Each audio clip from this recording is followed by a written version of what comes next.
So I trained biceps and triceps for 5 days a week, and it accelerated the growth of my arms. If you go back a few posts, you'll see why I did it, how I did it, and the logic behind the madness of working a body part for 5 days a week, which seems like madness, I know. This dude had a good question, and I wanted to further explain on how I went about it without getting injured. So for 5 days out of the week, I did my normal workout routine. Whatever my split was, I stayed true to the protocol. I did what I normally did.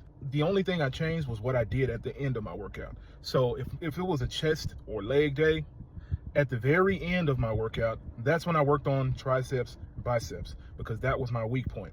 The reason I did it at the beginning of the workout instead of the end or the middle was because I didn't want to take up energy that I needed for my other exercises, like my chest or my legs or back, whatever it was. I didn't want to take away energy and be fatigued for the rest of my workout. So I put that towards the end, making sure I was still hitting my other muscle groups without neglecting them and having those fall short. And another thing I wanted to explain was, remember, count reps per week, not reps per day. So I did it 5 days a week.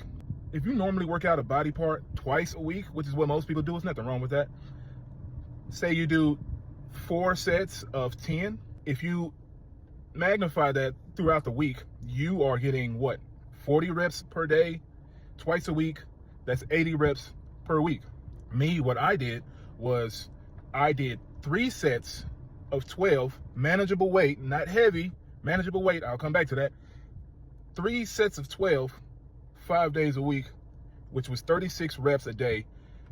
Multiply that, you get 180 reps per week. You more than double your workload per week if you look at it that way. So the reason I did moderate weight, not heavy, like I said, I didn't want to injure myself. I didn't want to destroy my central nervous system. And I also knew that I was going to have to do this again tomorrow, so I didn't want to be too sore. Increase my workload, managing the weight, making sure I recovered. Those 3 things working together turn one of my weaknesses into a strength. Let me know in the comments if you're going to do it. Make sure you like this, share this with somebody, and follow me for more tips.